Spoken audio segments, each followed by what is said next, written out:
Rob, brother, Yo, yo. welcome to the podcast. Thanks for having me. Glad I managed to get you here before you leave to Australia. Funny, I didn't even know that you were going when we set this up, and then I saw Really? the Instagram. I was like, "Phew, Yeah, it's about damn time." But you have quite an interesting story.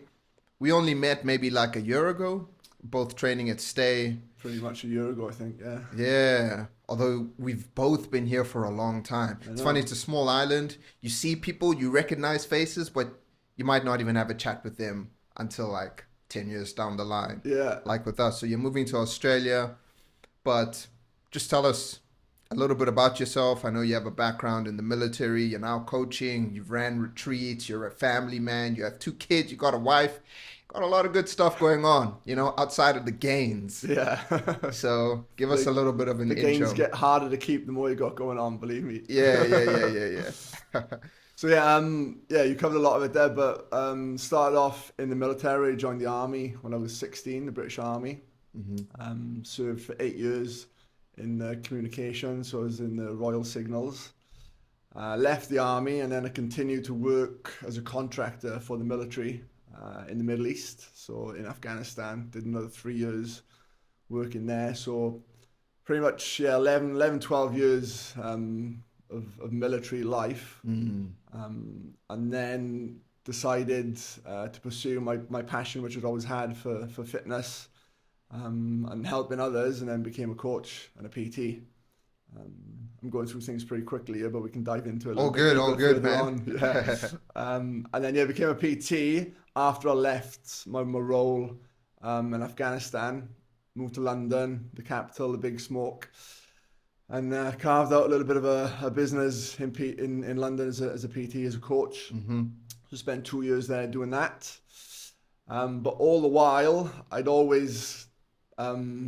basically grew a love for Thailand, and I'd always come back here. I'd been here 5, 6 times on different trips, training holidays, just normal holidays, traveling. Football Normal parties. holidays are training holidays. Now they are, yeah. But they weren't at the time, don't Yeah, worry. yeah, yeah. And yeah, just had a love for Thailand and eventually ended up moving here. And that was just over 10 years ago now. So Okay. since then, I've worked here as a coach in a few different capacities. Started off working at a gym, then I launched my own business, a fitness escape retreat. And since then, I've gone into more online coaching and working with clients sort of all around the world. So that's the short of it. Obviously, you've also mentioned that I'm a dad, I'm a family man, I've got two kids.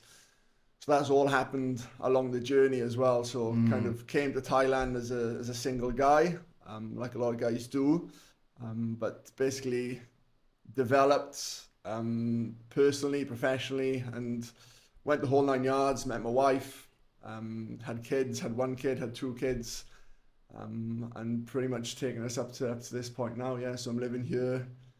Been trying to live the simple life here in Phuket Okay. for 10 years, Yeah. but it's getting a bit more complicated. So And what was that transition like from the military to the civilian life? Was it seamless? Was it easy?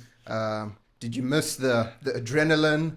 yeah, it was tough because I joined at 16. So straight out of school, I left school at 15. And 12 years, you said, right? Well, I was in the army for 8 years. So I served 8 years and then decided, I think I was 24, and decided that the time was right to get out and I wanted to do something different. Didn't really know what that was. So I left and then I basically worked in a civilian job as a contractor on different projects, but a lot of it was still tied to the military. So I was working on military bases because I had security clearance and I was vetted. I could get access and I could work on military bases, government bases, that sort of stuff, which a lot of the guys who are ex-military end up doing. So even though I left the military, I was still in a military environment. Having said that, when I first left, I spent 3 months in a full civilian job. And I was working as a, like we call it, as a civvy, right? Yeah, So, yeah, yeah, yeah. um, and it was a massive, massive shock to the system. Like I was working with guys who were a little bit older than me, and the work ethic, the routine, I was just completely alienated, you know. And I was like, I just remember sitting there one day, and I was like, I've like, this is not for me. I've made the wrong decision here, Mm. in terms of that job. So I kind of recognised that, and then I got drawn back into working more on the sort of government contracts. And then a job or an offer came up to work for a company out in Afghanistan in the Middle East. So essentially, I was doing a very similar thing to what I was doing in the army, Okay. just as a contractor and not wearing the military uniform, basically. Mm. So it was the structure, if anything, that you really Structure, missed. camaraderie, purpose, like mission, like reason, having a reason for what you were doing. Just being around guys that are in a similar situation to you, you know, having that, yeah, the camaraderie, being around the lads, being around the Yeah, yeah, boys, yeah. that It's kind of important, lifestyle. man. Yeah, It's it important. is. And I remember I moved back to where I came from, which, you know, I hadn't really lived there for a long time. And I would go to work and I would come home and you'd be home at 4 or 5 o'clock and you'd be at home on your own. And it was like, that was not happening when you were in the military. You know, you're on a military camp, you're with your mates, you're with your friends, there's always stuff going on. You're on exercise, you're on deployment, Mm. you're training for something, you're doing something, you've always got something that you're building up to. And yeah, kind of missed that, I guess. Mm. Um, and then yeah, kind of got drawn back into that world. And then when you finally left, where did you find the purpose? Because I really like that you mentioned the purpose because I often think there's too much emphasis on the pursuit of happiness. It's important to be happy. I think once you have a deep enough meaning for waking up in the morning and getting after it, having a certain amount of purpose, then the happiness naturally follows, Yeah, right? Because you feel useful. yeah, You feel like you're moving in a direction that is almost tailor made for you. yeah. Even though you kind of make your own direction, but after you became a civvy for good, how did you then build that purpose without the camaraderie of the boys and just on your ace Yeah. doing things? So that was when, like, I'd always had a passion for fitness. Yeah. You know, ever since I joined the army at 16. You know, fitness is a big thing right away. Got into training, looking after myself. You know, staying in shape is very important for me. And I'd always had this idea about becoming a personal trainer, but like Mm. 13, 14, 15 years ago, it wasn't such a big field as what it is now, right? Yeah. So in terms of pursuing that as a career, like in the back of my head, probably wasn't certain that it was something that I could make a life out of. But then in the end, I'd just decided, right, if I'm gonna leave the situation and the job in Afghanistan, I wanted to be doing something that, like, yeah, serves me, makes me happy, something I enjoy, something I've got that passion for, and it was fitness. And I gathered all my qualifications and you know, studied to become a PT while I was in Afghanistan. And then when I left, I basically took a role in London, working for another government agency when I was in London. Then on the side, I started doing military boot camps in London. So I basically integrated that. I was working shift work. On the days I wasn't working on the shifts, I was running military boot camps in London.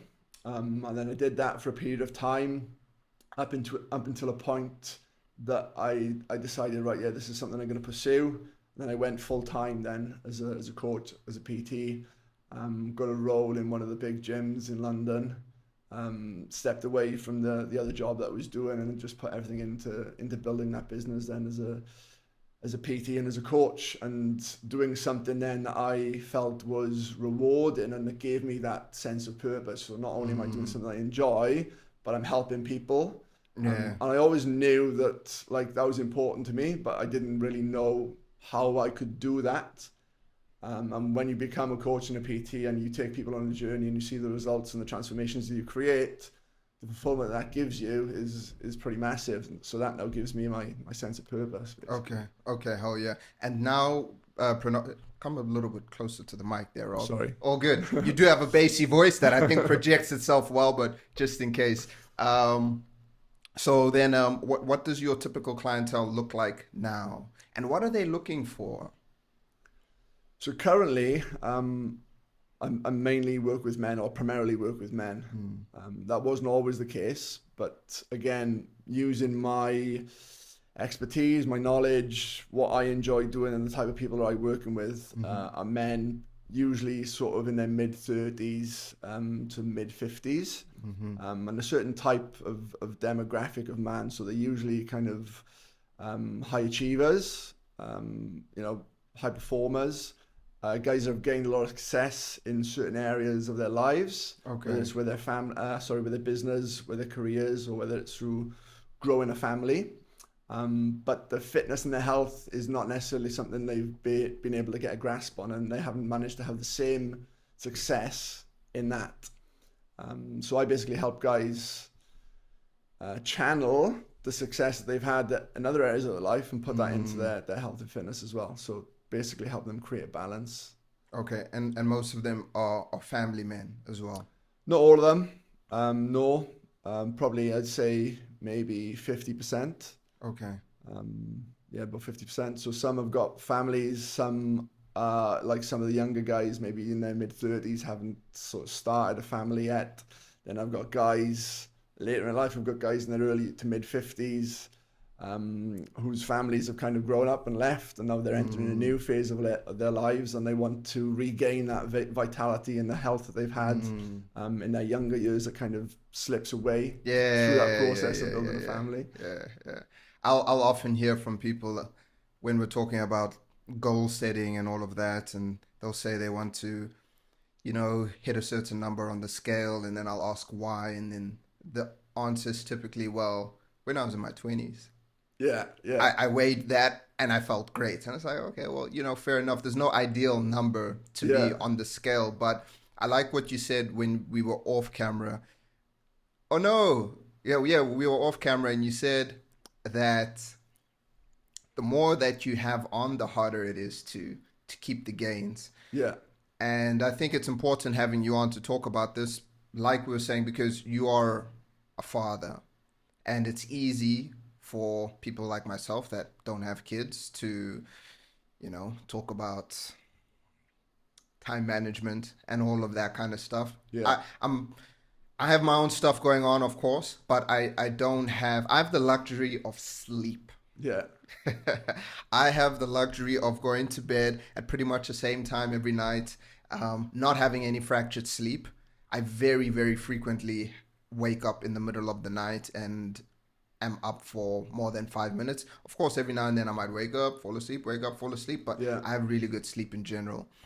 So how would you say you manage that balancing act of running your own business, having a wife that you need to look after, and having the kids, and then still making time for the gym, making sure you're eating enough, getting to the beach, recovering, taking care of your mental health, taking care of your clients? Like, there's a lot of balls in the air there. Yeah, there's a lot of plates to spin, and it is a bit of a juggling act.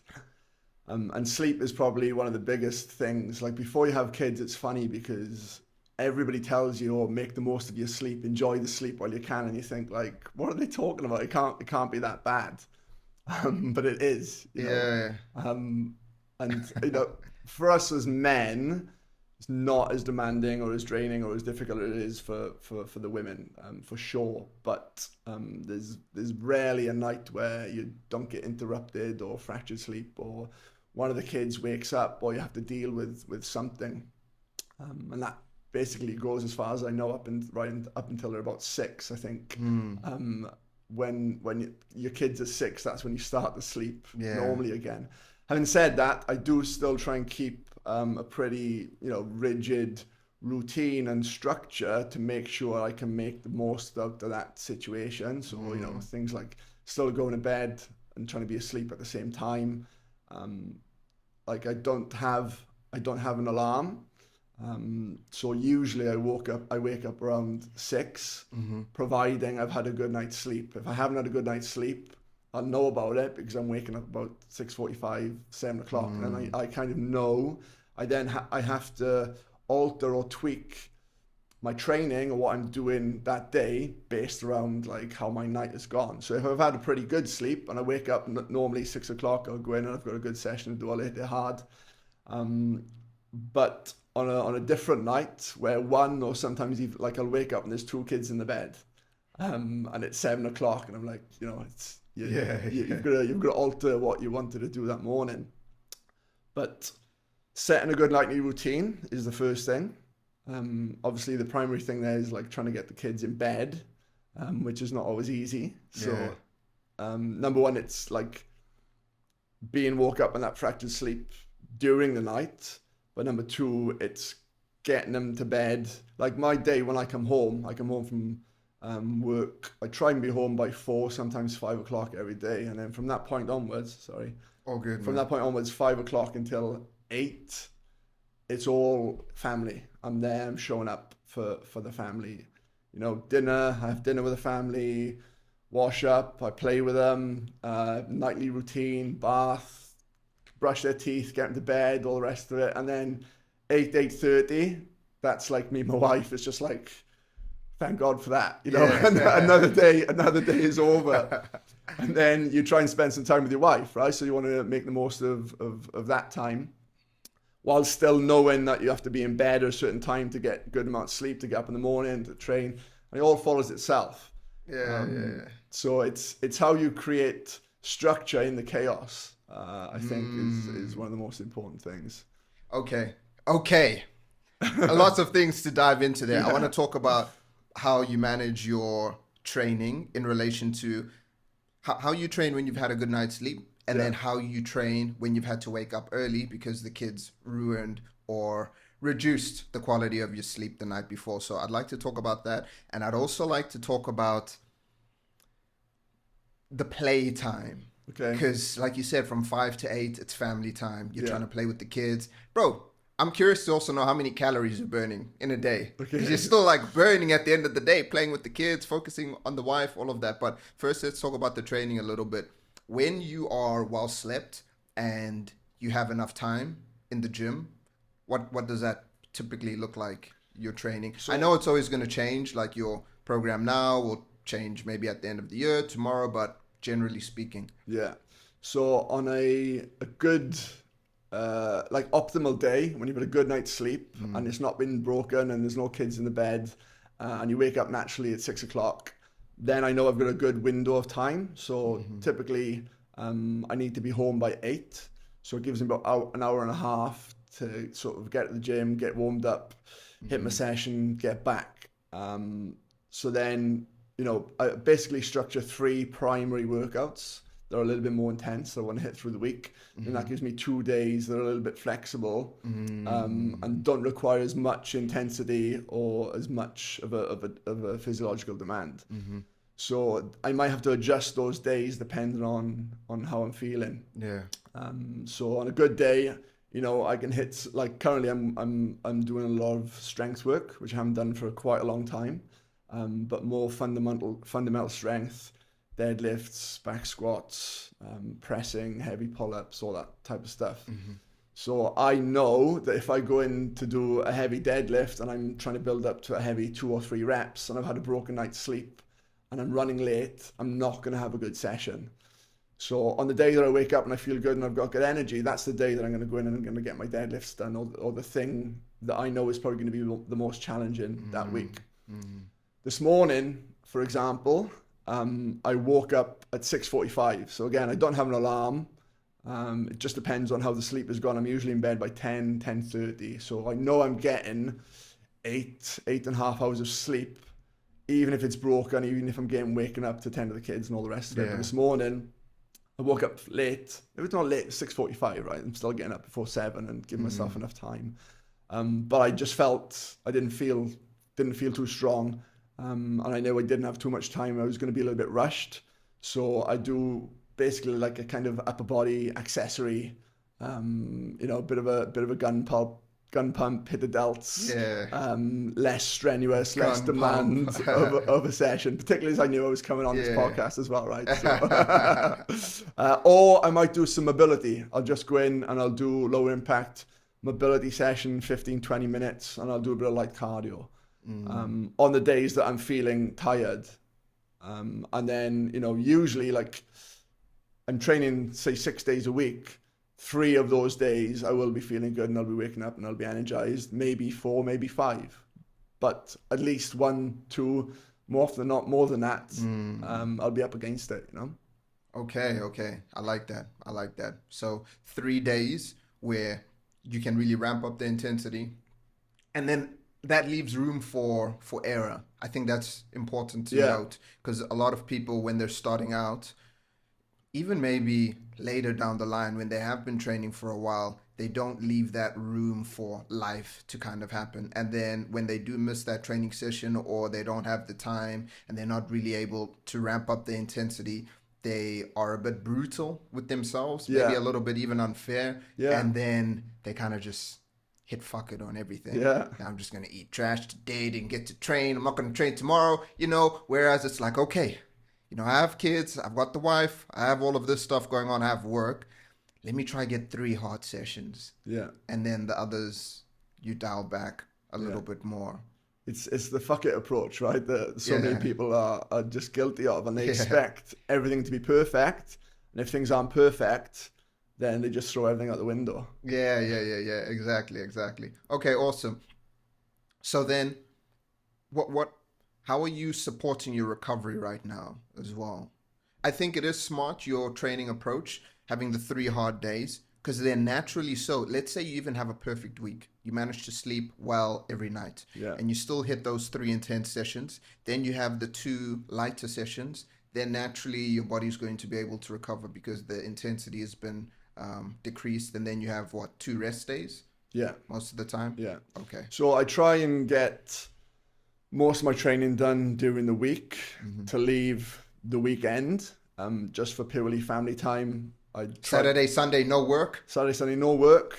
Okay. Occasionally, if I haven't managed to get, and again, everything, sometimes the week doesn't go perfectly. And I get pulled here, I get pulled there. So then I might have to mop up some training that I've missed at the weekend, which very rarely happens. I'm usually pretty good at getting it in. Maybe on a Saturday morning, I might need to go out and do something quickly, but like Saturday morning we've got a ritual as a family. We go out for breakfast to like a local cafe or restaurant and have breakfast together, which is important to me.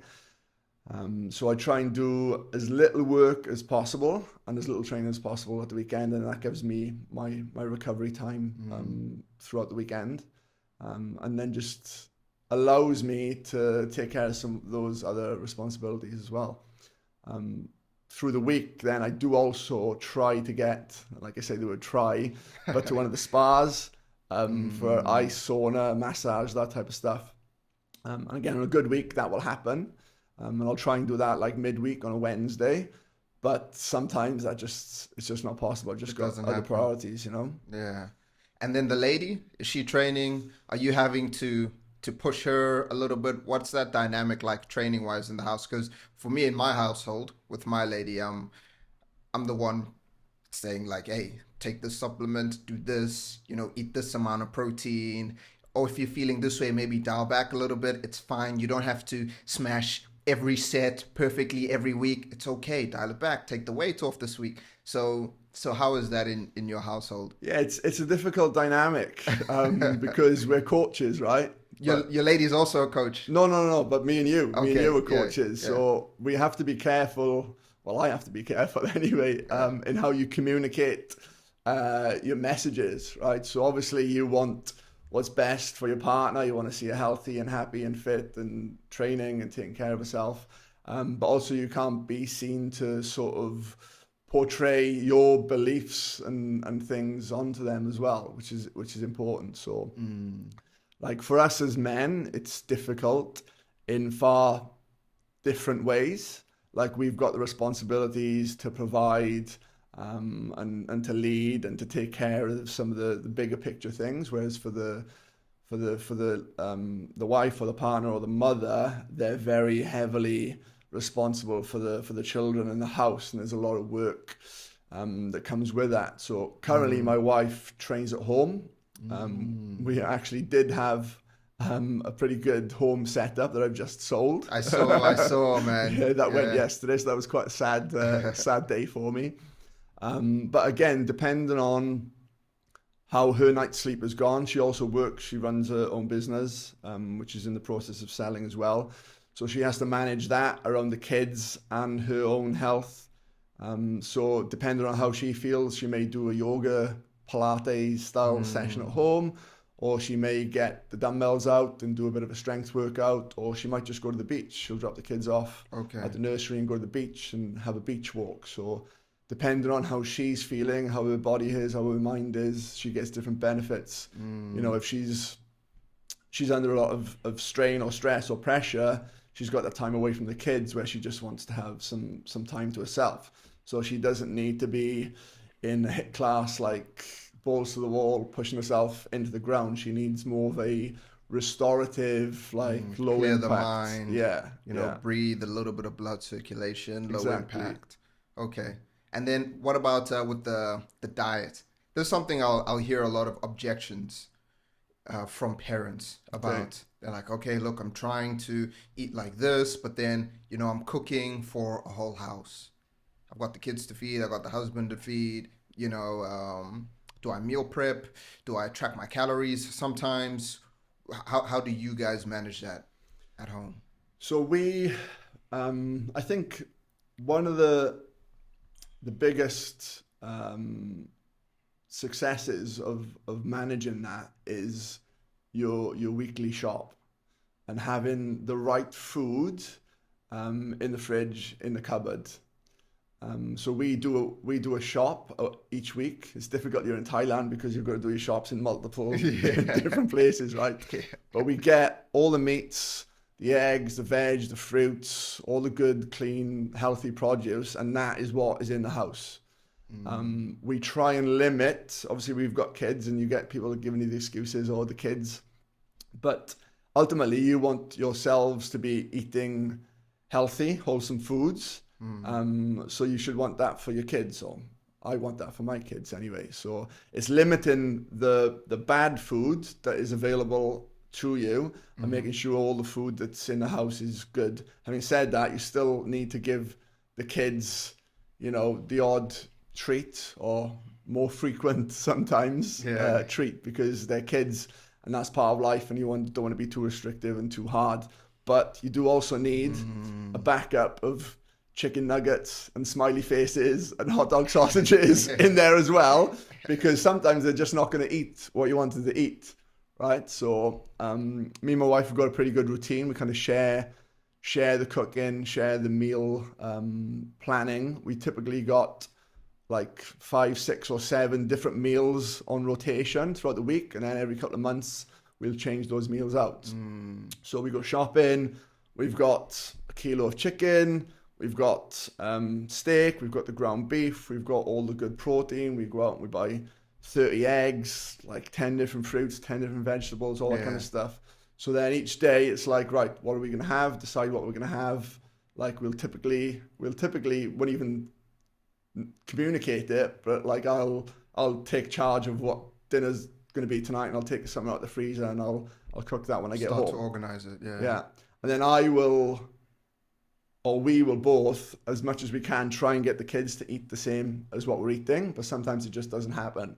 So to avoid any major meltdowns or undue drama, like we'll give them the chicken nuggets, you know, or we'll give them something that is not as nutritious as what we're eating because they're eating.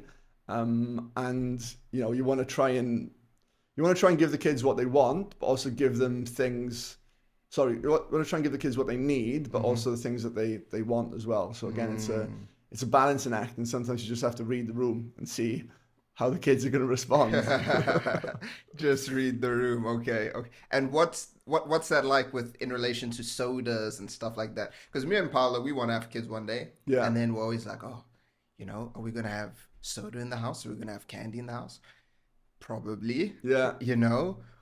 but do you guys have it locked up in a safe? Is it in a cupboard? Is it hidden somewhere? Is it, We're quite lucky. I say lucky, I guess it's a product of what we've done. But me and my wife Jess, we never drink soda ourselves anyway. So we drink pretty much purely water or soda water. And both of our kids love water. And they've been brought up, like, if they're thirsty, they'll drink water. We don't even need to force that onto them. They'll go themselves and they'll drink water. Yeah. They both enjoy soda water as well. My daughter, who's 5, we basically didn't give her any soft drinks or sodas or sugary things until she was probably a little bit older. Whereas my son has seen her having certain things, and then he wants that, right? So we don't have soda, Coke, Fanta, Sprite, all that kind of stuff in the house generally. Last week, it was my daughter's birthday. We had a birthday party. There was like 12 kids came to the house. So it was a birthday party. We had a bottle of Sprite, bottle of Fanta, all that sort of stuff. So after the party, that stuff is in the fridge, right? So over the course of the next few days, all they want to drink is the Fanta or the Sprite. They don't want to drink the water.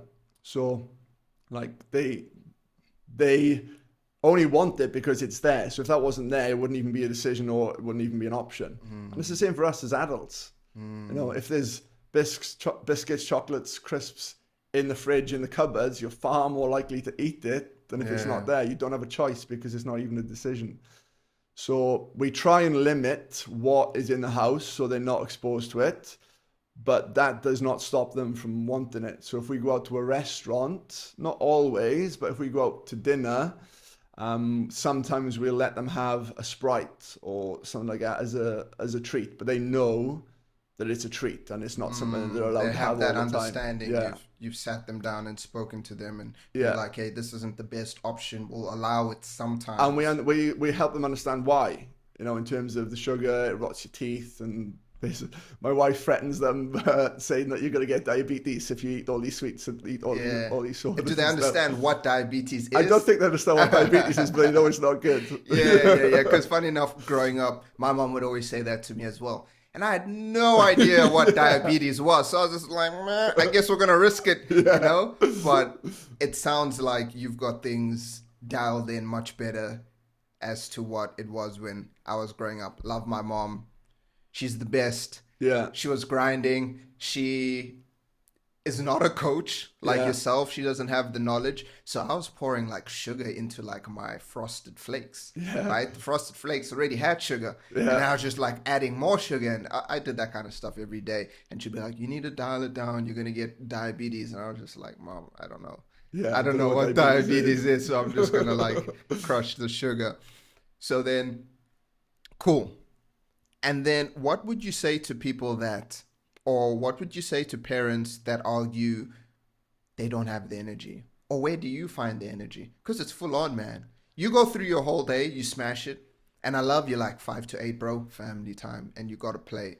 So what would you be your response to those that ask, like, where do you find the energy? Where do you generate the energy? Or how do you push through? Well, those are two different things, right? Firstly, you ask, where do you find the energy? And secondly, ask, where do you generate the energy?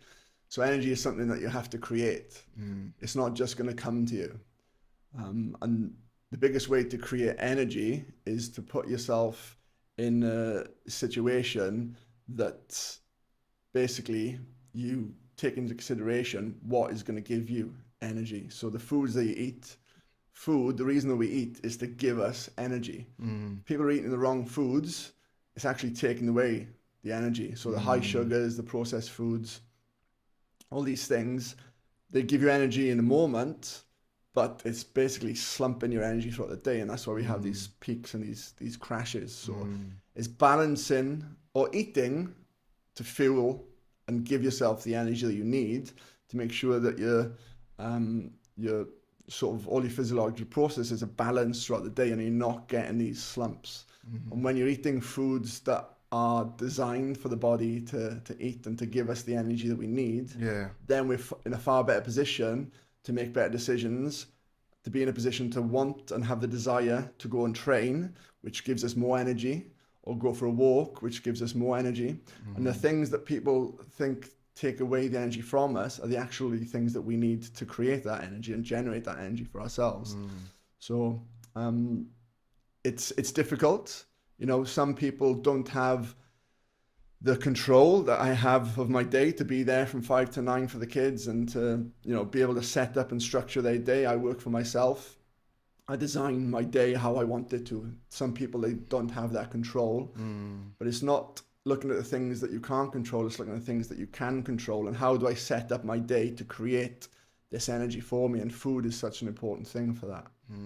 So how do you normally guide your clients to being able to generate more energy? Say they don't have, like you said, the freedom to structure their schedule because they've got a 9 to 5 in an office or whatever the case may be, because you said some of them are quite high achievers. So they're going to be very driven and very hyper focused on work, and then they're going to leave a little less mental bandwidth for the food and for the training. So what are the steps that you might take some of them through? Well, the steps are to get them to basically step out of their situation, to gain some perspective and look at all areas of their life, and to understand the benefit that creating more energy for themselves will then have on their work, their business, their family, and everything else that they're doing, and basically putting themselves first. So this is not, it's not nice to have more energy, it's a necessity. Like, it's a requirement that you have energy to show up for yourself first and foremost, then your partner, your family, your business, your job, and everything. So it's helping them prioritize and look at things from a different angle. And then once you do that, and you say, you know, the reason people don't have the energy to get up in the morning and go and train is because they haven't got to bed at a decent time. They've stayed up late. They're scrolling on their phone. They're watching TV or Netflix, all the rest of it. They're eating crap. They're eating high sugar. That is the reason they're waking up. You know, they're having bottles of wine, beers to take off the pressure or the stress of the day. And it's just all one big spiral. So setting up the nightly routine to make sure that you're in a good position to have, number one, enough sleep, but number two, quality sleep, even when you've got kids and other things going on. And putting yourself in a position to wake up and want and have the desire to go and train, rather than, like, you know, wondering why you don't have this energy. It's not just going to suddenly come to you. You have to look at the areas of your life and how your day is set up and structured and see what small improvements you can make. And it might only be a small improvement. It might be doing a 15-minute mobility exercise routine when you wake up, just to get the blood flow in, get the oxygen flow in, just to feel better and have that sense of accomplishment. Or it might be going for a 10, 15-minute walk after your meal in the evening to regulate your blood sugar so that you don't have those cravings in the evenings and you're having that high sugar and then you can't sleep, and you're going to bed late and not getting that quality sleep. So looking for the small wins and the low-hanging fruit that can actually have a big impact. And people think that they have to make these drastic, like, big lifestyle changes like overnight. Well, yeah, ideally you can do that, but in reality that doesn't work. Most people aren't going to be able to keep that going. No. And what do the nighttime routines normally look like? I think people hear nighttime routine and they're like, I'm going to have to get like the red light therapy on. I'm going to have to like do the meditation. I'm going to have to do the journaling. I'm going to have to journal. But none of that. It can be, it's like what helps you calm down at the end of the night? What helps you down-regulate your nervous system. Exactly. And basically puts you in a good position for sleep, right? So prior to having kids, my nightly routine might have looked a lot more optimal than what it does now.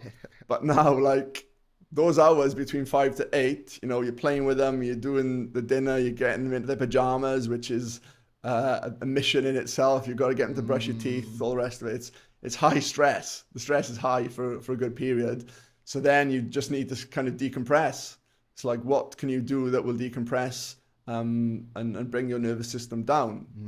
And yeah, in an ideal world, you'd be able to do some journaling, or you'd be able to do some breath work but that could just be sitting on the couch and spend some time with your wife, you know, and having a chat or a discussion, or even watching some Netflix. There's nothing wrong with watching Netflix or some TV if that helps you unwind, as long as you give yourself some boundaries and some limits on that. And then for me, one of the things that I try to do, and this doesn't happen all the time, but I try not to have any phone or sort of screen times when I'm in the bedroom. So we'll turn the TV off, we'll go downstairs. I do fall into this trap occasionally, like the best of us do, but I'll try and read. So I've got a Kindle next to my bed, and I'll try and read for 5, 10, 15 minutes. And that always brings my nervous system down, brings me into a state of relaxation. Interesting. Typically have a pretty good night's sleep. For me, it's the Netflix. It doesn't have to be Netflix, but I find I fall asleep when I'm watching cartoons. Yeah. So I'll take my laptop to the room. Me and the lady will, an hour before bed, I'll put the AC on. Yeah. Right? Cool the room down. My lady's always like, oh my God, it's like the North Pole in here. Yeah. But it helps her sleep too. Yeah. We get into bed. We try to be asleep by 10. Yeah. We're normally asleep before that. So 8 o'clock we'll brush our teeth. We're in bed by 8:30. Bring the laptop into the room. Put the screen brightness on the lowest level. Take out the blue light. Increase the red light. And put something on that is kind of mindless. Yeah. It can't be a show that's going to have me emotionally invested. Because then I'm going to be sitting there, I'm going to be like, oh, I hope this guy gets what's coming to him. And then I get like stressed from watching the show, and then I don't fall asleep, I've noticed. But if I just put something on like Rick and Morty or like South Park or The Simpsons, name the cartoon, bro, I'm out like this. Does that come from your childhood, do you think? Is that something you did as a child? The cartoons before bed? Yeah.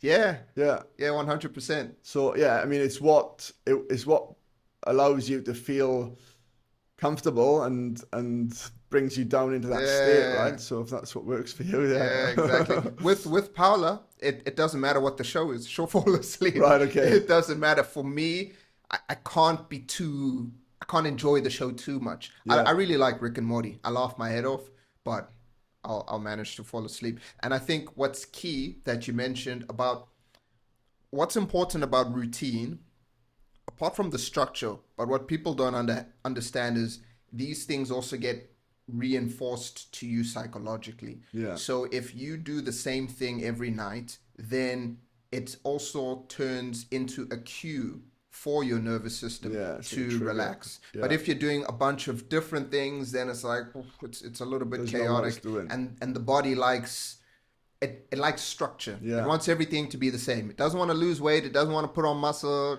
It's just keep everything the same, homeostasis, right? So if you have that same kind of structure, then you're giving your body the same cues. Kind of like I don't eat in my studio or my office ever. Yeah. I only eat in the kitchen because I want this space to be, I want when I step into this room, I'm focused. When I eat, I relax. And of course, I do want to be relaxed at times when I'm doing creative work, but I just keep food out of here. And then during the day, I don't go to the bedroom. Unless I'm, changing or anything, but I try to stay off the bed so that at the end of the day, when I do get into bed or I just lay on the bed, my brain's like, ooh, it's almost time to sleep. It's time to downregulate. If I do need to lay down during the day, I might take a nap in the bedroom. Otherwise, I just go to the couch for a little while and then I'm back in here. So I also like to keep different kinds of stimulus for certain rooms. Yeah. In the house. Yeah, that makes sense, man. Yeah. Yeah. So same with us. Like the bedroom is the bedroom. It's it's where we sleep. So spend as little time in there as basically don't go in the bedroom at all. So when you do go in the bedroom, your body knows that right, it's time to sleep. We don't have a TV in there. We don't take laptops or anything like that in there. Aircon's on. It's dark. We've got blackout curtains.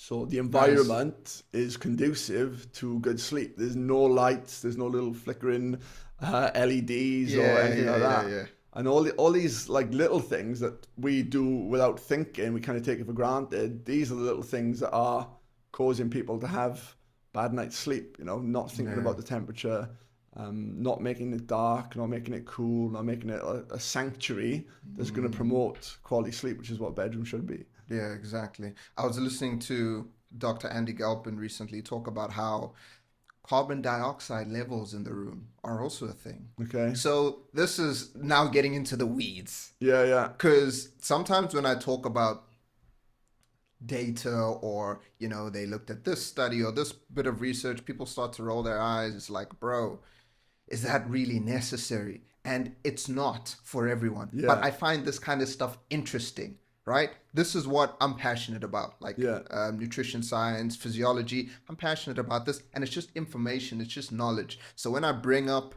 like carbon dioxide levels in the room before sleep, it's not to say everyone needs to buy a device that's going to test the level of carbon dioxide in the room. It's just like, hey, think about this. So he was basically saying, as well, it's more of a consideration the more people in the house that you have. So if you're sleeping in the bedroom and it's just yourself, then you're the only one generating carbon dioxide. Yeah.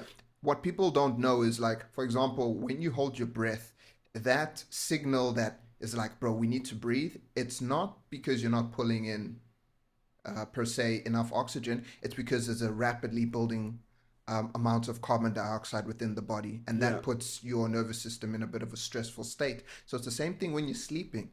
Windows closed, bedroom door closed, not much ventilation, carbon dioxide starts to rise, and then you slowly enter more of a fight or flight kind of condition within the body that isn't conducive to sleep. So I haven't bought a device that's testing this yet, but I just thought it was kind of interesting. Now I'm thinking of ways that I can maybe mitigate that, like opening the windows maybe an hour before bed, because he was talking about, like, he has dogs, he has his wife, I believe he has kids, and he'd say it would take hours to bring the carbon dioxide levels down to a range that would be helpful for them to get a good night's sleep. So there are a lot of things I don't think people should be focusing on. Yeah, it's like, what's the point of difference, isn't it? Like, yeah, first and foremost, focus on the bottom of the iceberg. Exactly, yeah. And then maybe we look at just get to sleep at a reasonable hour, wake up at a reasonable hour. And then if you want to do all the things, I like doing all the things. I think of myself as like a scientific experiment, and I'm always like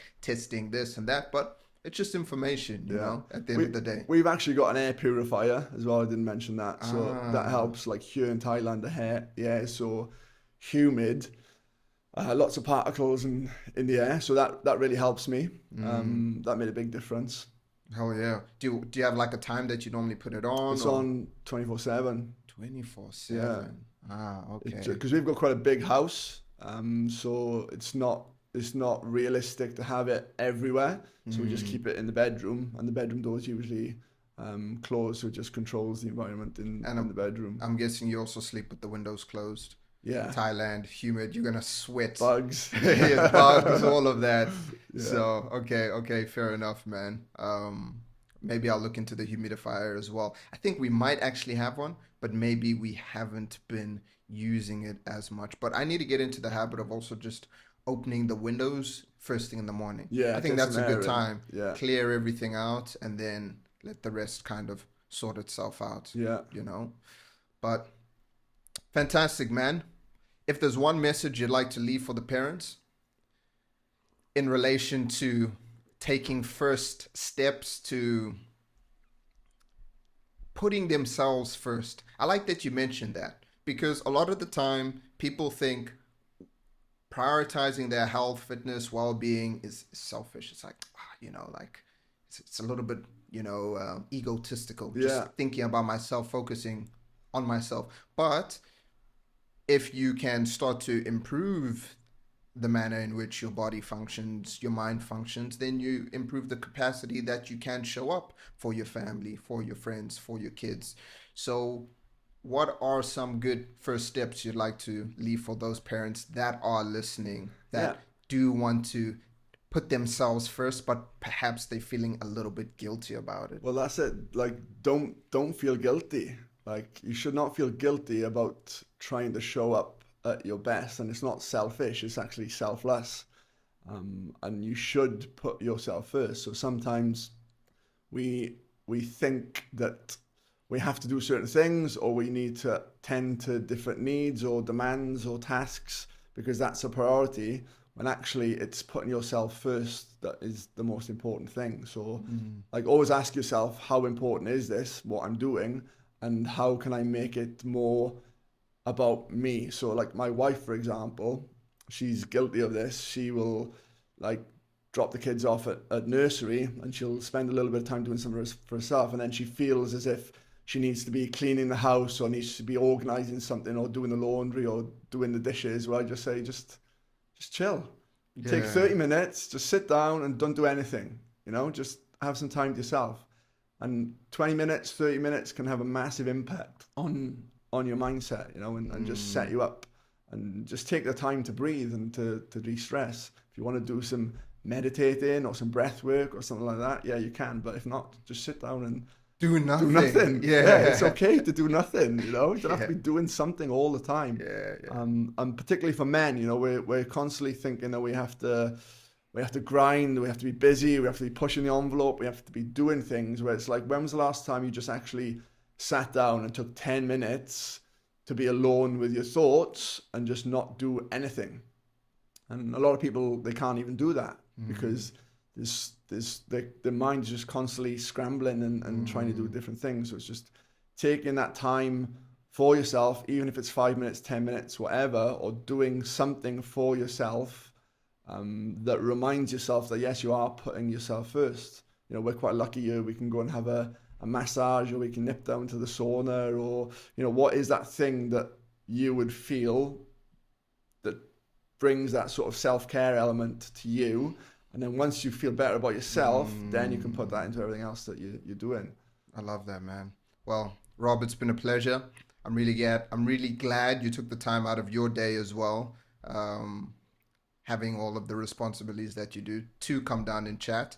On our next chat, I do want to dive in a little bit more about, I want to talk about your clients, because primarily you work with men. So I want to find out what men in your experience are struggling with the most these days, food wise, relationship wise, maybe self-sabotage, whatever the case may be. But we'll get into it. But I really appreciate your time. Thank you. My pleasure, mate. Thanks for having me on.